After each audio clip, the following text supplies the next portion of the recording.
साबिक वजीर वो बीआरएस रुकन असेंबली हरीश राव ने कहा कि वजीर आला रेवंत रेड्डी ने महाराष्ट्र में कहा कि हमने अपनी 10 माह के दौरे इख्तिदार में 50,000 नौकरियां दी हैं। हरीश राव ने रेवंत रेड्डी के इस बयान को सरासर झूठ व हक़ाइक़ से बईद करार दिया।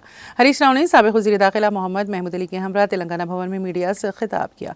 उन्होंने कहा कि ये कहना शर्म की बात है कि केसीआर की तरफ से दी गई नौकरियों को रेवंत रेड्डी ऐसे कह रहे हैं जैसा कि उन्होंने दिया है। उन्होंने कहा कि नोटिफिकेशन दे दिया गया था लेकिन इम्तिहान नहीं दिया गया तो 50,000 नौकरियां कैसे दे दिए गए। उन्होंने कहा कि मुझे महाराष्ट्र के लोगों को सच बताना है कि रेवंत रेड्डी ने धोखा दिया है और कहा है कि 2 लाख नौकरियां दूंगा। हरीश राव ने बताया है कि कांग्रेस पार्टी ने तेलंगाना में किए गए तमाम वादों से मुनहरफ हो गई हैं। रेवंत रेड्डी तेलंगाना में कांग्रेस पार्टी की तरफ से किए गए वादों को पूरा किए बगैर महाराष्ट्र में झूठ बोल रहे हैं।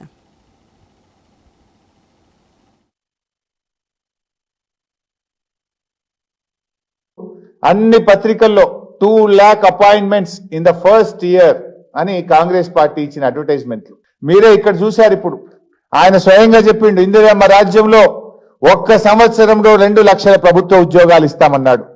మరి రేవంత్ రెడ్డి గారు మహారాష్ట్ర పోయి చెప్పాల్సింది నువ్వు 2 లక్షల ఉద్యోగాలు ఇస్తా అని చెప్పినా మోసం చేసిన నిరుద్యోగ యువతను ఆ ఇచ్చిన 50,000కు కూడా నోటిఫికేషన్ ఎవరిచ్చిండ్రు, పరీక్ష ఎవరు పెట్టిండ్రు, ఫలితాలు ఎవరిచ్చిండ్రు, మరి ఎవరు నేను ఉద్యోగాలు ఇచ్చినా చెప్పుకుంటుండ్రో నిజాలు చెప్తే బాగుండేది. రేవంత్ రెడ్డి గారు నువ్వు మహారాష్ట్రలో ఏం చెప్పినావు? నువ్వు 10 నెలల్లో నోటిఫికేషన్ ఇచ్చినావా, పరీక్ష పెట్టినావా, హాల్ టికెట్లు ఇచ్చినావా, ఉద్యోగం ఎవరిచ్చిండ్రు?